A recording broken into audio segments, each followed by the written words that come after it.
Hello guys, welcome to our channel. This is Teja. అయితే మొన్న ముద్రానగర్ PS పరిధిలో జరిగిన ఒక దారుణమైన సంఘటన. కుక్కని బయటికి వాకింగ్ తీసుకొస్తే శ్రీనాథ్ అలాగే వాళ్ళ వైఫ్ స్వప్నను కూడా ఇద్దరిని దారుణంగా కొట్టడం మనం చూసాం. అయితే చాలా రోజులు కూడా వాళ్ళు హాస్పిటల్లో ఉన్నారు. సో రీసెంట్గా వాళ్ళు కొంచెం కోలుకుని డిశ్చార్జ్ అయితే అవ్వడం జరిగింది. ఒకసారి అసలు ఎందుకు అంత మ్యాటర్ జరిగింది, ఎందుకు అలా అంతా వచ్చి మీ మీద విచక్షణంగా దాడి చేశారు, ఇవన్నీ కూడా శ్రీనాథ్ గారిని అడిగే ప్రయత్నించేద్దాం. సార్ నమస్తే అండి. నమస్తే అండి. సో ప్రస్తుతం మీ ఆరోగ్యం ఎలా ఉంది? ప్రస్తుతం నిలకడగా ఉందండి, పూర్తిగా కోలుకోలేదు, చాలా పెయిన్స్ గా ఉన్నాయి, కొద్దిగా స్టేబుల్ గా ఉందండి ఇప్పుడు. రైట్.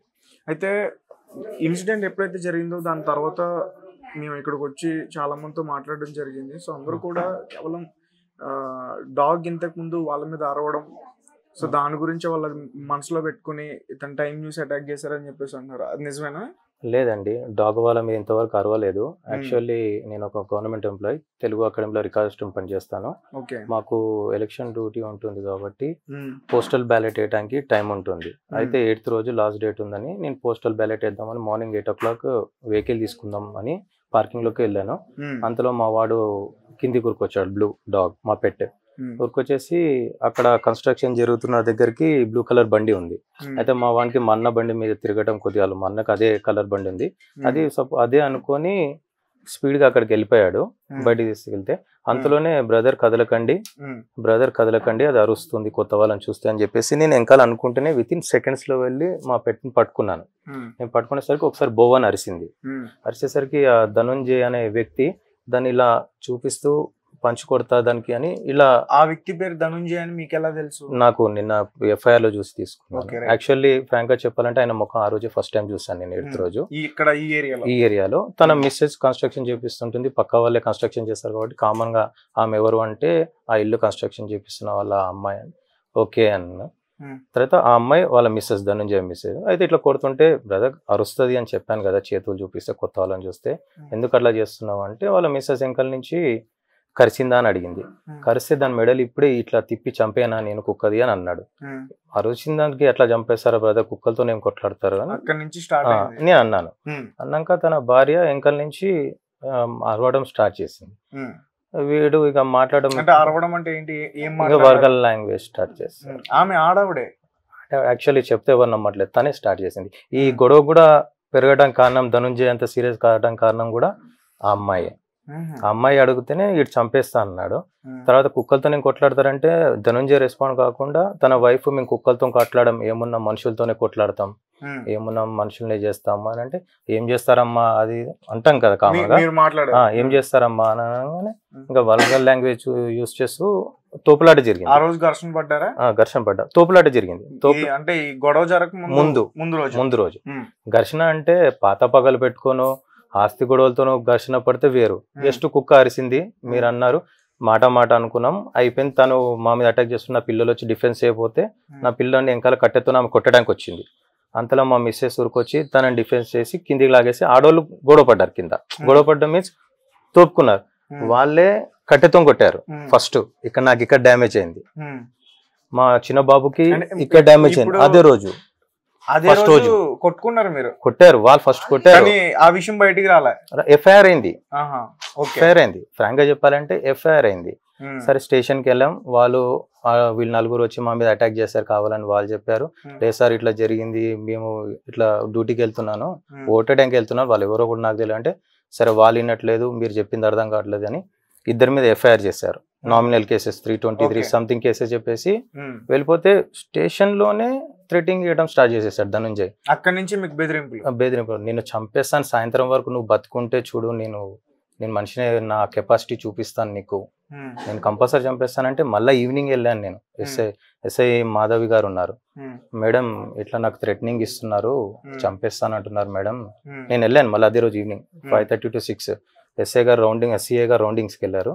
నేను వెళ్ళాను. వెళ్తే అమ్మ ఇక్కడ మర్డర్ అయిందమ్మా మధురానగర్ లో, సాఫ్ట్వేర్ ఎంప్లాయీది, కొద్దిగా టెన్షన్ లో ఉన్నాము, నేను వాళ్ళకి చెప్తాను, మీరు కూడా ఏమనకండి అంటే సరేలే అని చెప్పేసి నేను వచ్చేసాను. పిల్లలు వాళ్ళు టూర్కి వెళ్ళిపోయారు, నేను అంతలో ఎలక్షన్ డ్యూటీస్కి వెళ్ళిపోయాను.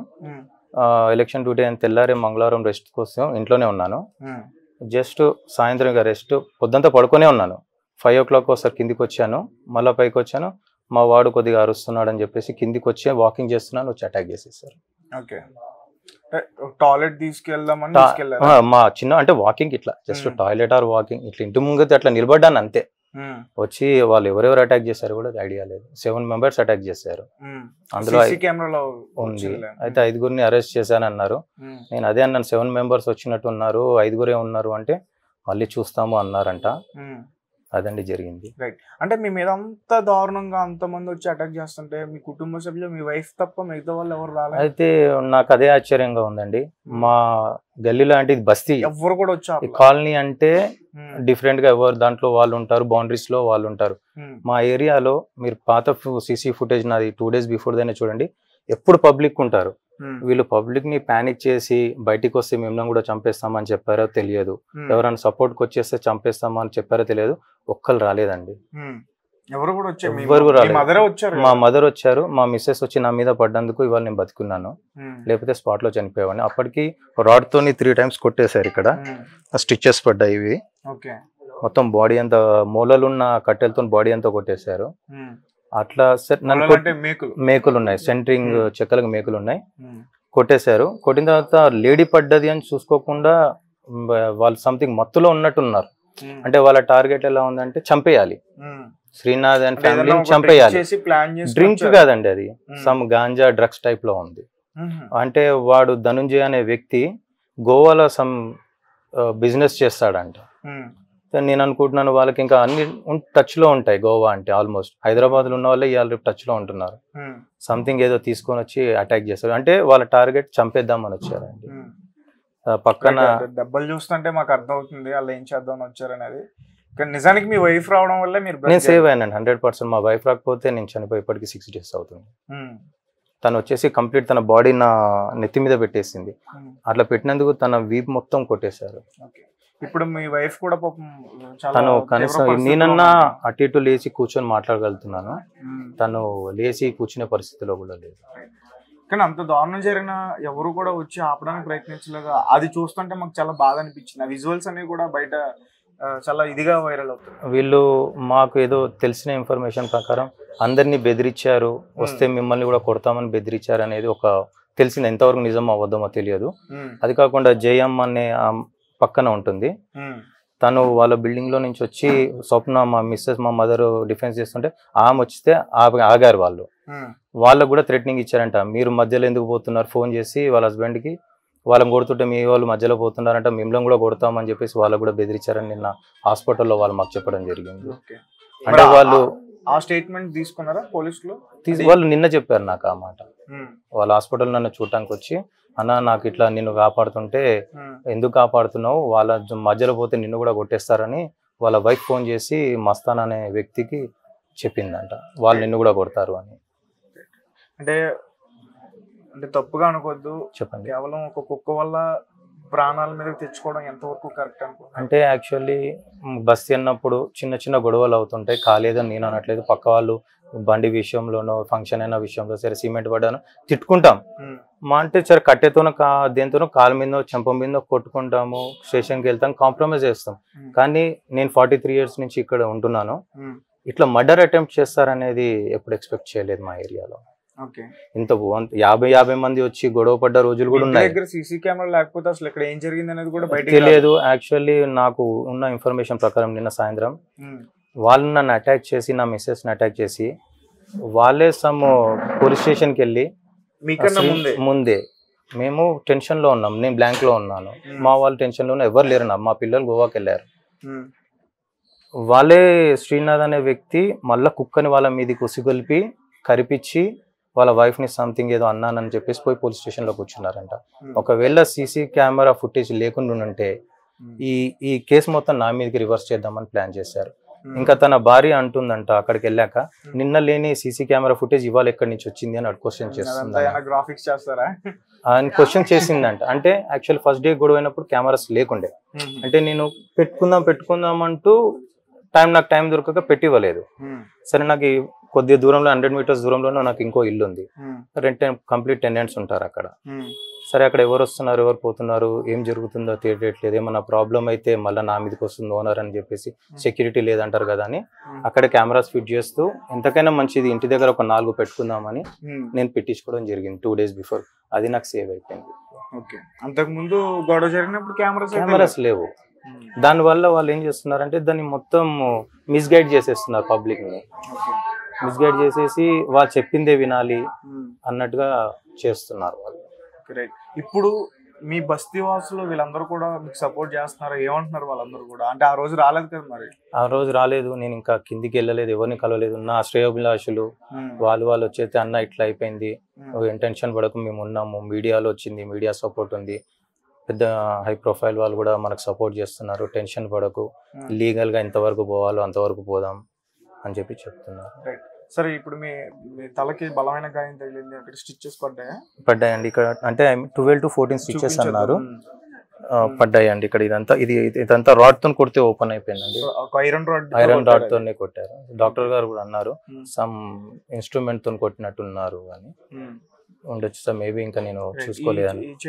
ఈ చెయ్యి ఇది ఫ్యాక్ట్ అంతా కట్ అయిపోయిందండి, ఇది ఓపెన్ అయిపోయింది, ఈ లోపల బోన్ కూడా డిస్లోకేట్ అయితే స్టిచెస్ పడి లోపల కే వైరింగ్ చేశారు. ఇది కూడా ఇక్కడ కంప్లీట్ డిస్లోకేట్ అయిపోతే ఈ 2 fingers కి కే వైర్ వేసారండి. డాక్టర్స్ ఇంకా 2 months వరకు అవుతుంది క్యూర్ కావడానికి అని చెప్పారు. బెడ్ రెస్ట్ ఉంది. మీ వైఫ్ పరిస్థితి ఎట్లా ఉంది ఇప్పుడు? వైఫ్ పరిస్థితి నాకన్నా దారుణంగా ఉందండి. తనకి నాకు లెఫ్ట్ హ్యాండ్ ఒకటి అయింది, తనకి లెఫ్ట్ రైట్ 2 hands కి ఇంజూరీ అయ్యాయి, ఫోర్హెడ్ లో మూలలు దిగాయి, ఇక్కడ తనకు కూడా స్టిచెస్ పడ్డాయి, బాడీ అంతా దెబ్బలే ఉన్నాయి, తను తట్టుకోలేకపోతుంది. ప్రస్తుతానికి అయితే ప్రాణహాని అయితే లేదు. అంటే ఐ మీన్ ప్రాణహాని అంటే వాళ్ళతో మాకు థ్రెటింగ్ ఉంది కానీ ఈ మెడికల్ పరంగా ఇప్పుడైతే ప్రాణహాని లేదు మాకు. అంటే ఇంకా ఇప్పుడు వాళ్ళు ఏదైనా అటాక్ చేస్తారనేది అయితే 100% ఉందండి. ఎందుకంటే చిన్న ఇష్యూ, కుక్క మురిగినందుకు వాళ్ళ ఇంటి మీదకి పోయి పొట్టి చేయదు, ఏం చేయదు. నేను మార్నింగ్ ఎప్పుడు రైట్ సైడ్ తీసుకెళ్తాను. వాళ్ళ మీదకి మీ డాగ్ వెళ్ళింది కదా, అప్పుడు సారీ చెప్పడం అట్లాంటివి చేశారా? జస్ట్ అండి డాగ్ వెళ్ళింది, పట్టుకున్నాను అంతే. పట్టుకుని బ్రదర్ అరుస్తుంది అని అన్నాను, నేను బ్రదర్ అన్నాను, ఎవరైనా సరే కదా, అన్న తమ్ముడు పెద్ద చిన్న, బ్రదర్ అంటే కామన్ వర్డ్ అయిపోతుంది, బ్రదర్ అరుస్తుంది అని చెప్పాను. అన్నాక కూడా అది ఒట్టి అరిచినందుకు ఇట్లా పంచులు చూపించు, అంటే వాళ్ళకి మీరు అన్నట్టు వాళ్ళు ఏదో మత్తులోనే ఆ రోజు నుంచి మత్తులోనే ఉన్నట్టున్నారు వాళ్ళు. అంటే ఎందుకంటే ఒక పర్సన్ కొట్లాడితే ఒక 2 దెబ్బలు కొట్టేస్తాడు. నేను ఎందుకు అంటున్నానంటే కుక్క అరుస్తుంటే బలంగా ఒక్కటే దెబ్బకేస్తే అది పడిపోయింది, ఆ విజువల్ చూసాను నేను. అంటే వాళ్ళు ఎంత మత్తులో ఉన్నారో మీరే చెప్పాలి. అంటే ఎన్ని ఇయర్స్ నుంచి పెంచుకుంటున్నారు దాన్ని? జస్ట్ 19 months అయిందండి. 19 months. బయటికి కూడా రాదు. పేరేంటి? బ్లూ. ఇప్పుడు దాని పరిస్థితి ఎట్లా ఉంది? దాని పరిస్థితి మొన్నటి దాకా 50-50 ఛాన్సెస్ అన్నారు, కానీ నిన్న ఈవినింగే మా బాబు అంటే కొద్దిగా స్టేబుల్ గా ఉంది డాడీ, ప్రాణహాని ఏం లేదు, కొద్దిగా టెన్షన్ లో ఉంది, లివర్ ఎన్లార్జ్ అయ్యాయి, కిడ్నీస్ స్టేబుల్ అయినాక తీసుకొస్తామని చెప్పారు. సో ఫైనల్ గా పోలీసులు ఏమంటున్నారు? ఇంకా అంతవరకు నేను చూడలేను, మా బ్రదర్ హ్యాండిల్ చేస్తున్నారు. వాళ్ళనైతే రిమాండ్ చేశారని నేను విన్నాను, కానీ దాంట్లో వాళ్ళ మిస్సెస్ ని కూడా, ఈ అన్నిటికీ కారణం బ్యాగ్ నుంచి వాళ్ళ మిస్సెస్ చేయడం వల్లనే అయిందని నేను అంటున్నాను. ఆమె నోరు జారకపోతే ఇంత జరిగేది కాదు. వాళ్ళ అత్తమ్మ కూడా ఇష్టం వచ్చినట్టు ఆ రోజు గొడవ అయిపోయి నన్ను కొట్టిన తర్వాత కూడా ఇంటి ముందు నుంచి మళ్ళీ వల్గర్ లాంగ్వేజ్ యూస్ చేసుకుంటూ వెళ్ళిందని చెప్పారు ఇప్పుడే మాకు. ఇవి లేడీస్ ఇంకా వాళ్ళ అదే ఉన్నట్టుగా ఉంది. ఇది ఇంకా లీగల్ గా పోలీస్ డిపార్ట్మెంట్ ఏం యాక్షన్ తీసుకుంటారో వాళ్ళు. Thank you sir. Thank you అండి. నమస్తే అమ్మా. రైట్, మీ పేరు స్వప్న కదా? అయితే ఆ రోజు మీ హస్బెండ్ని కొడుతుంటే మీరు సడన్గా వెళ్ళి ఆపారు. అంటే మీ హస్బెండ్ నార్మల్గా కుక్క గురించే కొట్టారని చెప్పేసి అంటున్నారు, అదేనా లేకపోతే ఇంకేమైనా వ్యక్తిగతంగా ఉన్నాయి? చిన్న విషయానికి ఇంత పెద్దగా చేస్తారని మేము కూడా అనుకోలేదండి. అది చిన్న విషయం అంటే మర్చిపోతారు కదండి గొడవలు పడి, మేము కూడా అలానే అనుకున్నాము. పాపం ఆయనకు కూడా తెలియదు అందరు అటాక్ చేస్తారని. వాష్రూమ్ చేపిద్దామని కిందికి వచ్చినాడండి. నాకు ఆ పాటికి ఎందుకు మనుషులు ఇద్దరు అక్కడ నుండి చూస్తున్నారని నేను భయపడుతున్నా. అలా భయపడితే ఎట్లా? వాళ్ళు ఎందుకో ఏదో పని మీద వచ్చిండ్రు, అట్లా భయపడతావా అనుకుంటే కిందికి వెళ్ళిపోయినారండి. ఫోన్ చెయ్యి, వాళ్ళు ఎందుకో చూస్తున్నారు అన్నాను నేను. వాళ్ళ బ్రదర్ కి కాల్ చేస్తున్నాడు ఆయన. ఆయనకు తెలియదు వాళ్ళ బ్రదర్ కి కాల్ చేస్తున్నారు, వాళ్ళు ఎందుకు వస్తున్నారని అర్థమైపోయింది. నేను పైనుంచి వెనక నుంచి ముగ్గురు రావడం గమనించిన. అరుస్తున్నా పైనుంచి ఎవరో వస్తున్నారు, పైకి వచ్చేయండి అని అరుస్తున్నా. ఆయనేమో వినిపించుకోవట్లేదు. నేను పరిగెట్టుకుంటూ వచ్చేసిన ఆ పాటికి ఆయన నెట్టేయడం కొట్టడం జరిగింది. నేను మీద పడి ఆపేయండి ప్లీజ్, కాపాడండి, దండం పెడతా అన్న కూడా వాళ్ళు వినలేదండి. పిచ్చి పిచ్చిగా కొట్టేసినారు. చెయ్యి తల వీపు మీద కూడా అసలు కూర్చోలేకపోతున్నాను. అంటే మీ హస్బెండ్ చెప్తున్నారు మీరు లేకపోతే ఆయన చనిపోయేవారు. చెప్పాను, అసలు ప్రయత్నం చేసినా ఆగట్లేదు. ఆయన బ్రతకాలి కదండి మరి, అందుకని మీద పడిపోయినా నేను. ఆయన తల మీద ఇక్కడ చంపేయాలన్న కసితో ఉన్నారు వాళ్ళు, మా ఇద్దరిని. వీళ్ళిద్దరు బ్రతకూడదు అన్నంత కసి. మాకు అదే షాక్ లో ఉన్నామండి. మాకు ఎప్పుడు ఇలా జరగలేదు, ఈ గొడవలు కూడా మేము ఎప్పుడు చూడలేదు.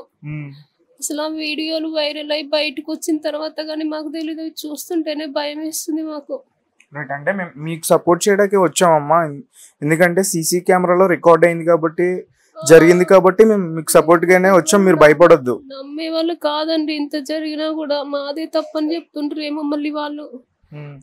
లేదు ఆల్రెడీ ఇది అంతా చాలా పెద్ద మొత్తంలో వైరల్ అయింది. మీకు అందరు సపోర్ట్ ఉంది, మా మీడియా సపోర్ట్ ఉంది, పోలీస్ వారు కూడా మీకు సపోర్ట్ చేస్తారు. చాలా థ్యాంక్స్ అండి. ఇప్పుడు ఎట్లా మీ పరిస్థితి ఎట్లా ఉంది? తిన్నారా ఏమైనా? బ్రేక్ఫాస్ట్ ఉప్మా తిన్నానండి, తినిపించినారు. లేచి కూర్చోలేకపోతున్నాను, బాగా కుట్టినారు కదా, దాని వల్ల కొంచెం కూర్చోడానికి ఇబ్బంది అవుతుంది. తలకి స్టిచ్చెస్ పడ్డాయండి, ఇక్కడ నుంచి ఇక్కడ వరకు పగిలిపోయింది. ఇదంతా బ్లడ్ అయిపోయిందండి మొత్తము. ఈ చెయ్యి ఒకటి బాగా ఫ్రాక్చర్ అయిపోయింది, సర్జరీ అయింది. ఫింగర్ ఒకటి విరిగిపోయిందంట. ఆ వీపులో ఒకటి కొట్టేసరికి అది బ్యాక్ పెయిన్ బాగా వస్తుంది. డాక్టర్స్ ఏమన్నా అంటున్నారా? ఎట్లా చెప్పారండి డాక్టర్, మాకు సర్జరీ చేసిన డాక్టర్ చూసారంట. ఏంటమ్మా ఇంత ఘోరంగా శ్రీనాథ్ గారు మీరేనా అంటే అవునండి అని అంటే, ఇంత క్రూయల్ మెంటాలిటీ ఉందా వాళ్ళకి?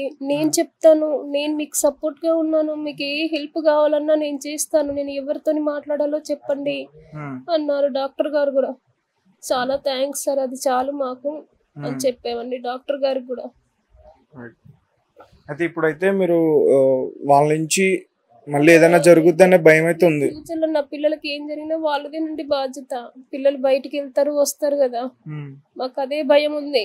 నేనైతే ఇక్కడికి రావడానికి కూడా భయపడ్డానండి.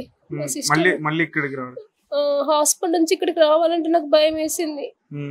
అట్లా భయపడితే ఎట్లా, అలా భయపడకూడదని మా హస్బెండ్ చెప్పిండ్రు. కానీ నాకైతే జరిగిన సంఘటన నాకు తెలుసు, వీడియో చూసేసరికి ఇంకా భయం వేసింది నాకు. అసలు ఎట్లా రావాలన్నా చేయాలన్నా భయంగానే ఉంది.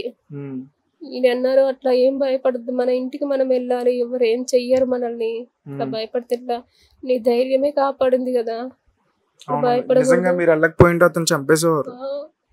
ఇద్దరిని కొట్టి చంపాలన్నంత కసి మీద కొట్టిండ్రండి, మామూలుగా కొట్టలేదు అసలు. అయితే మీరు వెళ్ళారు అతన్ని కొట్టడానికి, మీరు వెళ్ళారు కదా, అప్పుడు ఎవరు లాస్ట్ మినిట్ లో మీ అత్తగారు వచ్చినట్టున్నారు. తర్వాత ఎవరు వచ్చి ఆపారు? ఆ పక్కంట ఆమె వచ్చిందండి, ఆమె వచ్చి ఆమెను కూడా కొట్టారా? ఆమెని తరిమి అందరిని తీసేసిందండి. మొత్తం ఒక్కరు రావట్లేదని వెంటనే అందరిని తరిమేసేసరికి వాళ్ళు వెళ్ళిండ్రు. మళ్ళీ నేను మా హస్బెండ్ ని తొందరగా తీసుకెళ్లి గేట్ లోపల, వాళ్ళ ఇంటి పక్కనే కదా, గేట్ లోపల వేసి లాక్ వేసేసిన. అయినా కూడా కర్రతోని ఇటుక రాయితోని ఊరుకొచ్చినారు కొట్టడానికి, ఇంకా బతుకున్నారు. గేటును బాగా గట్టిగా తన్ని బయటికి రా అని బాగా తన్నినారండి. తంతే ఆమె ఉండి లాక్ వేసేసింది. ఇంకా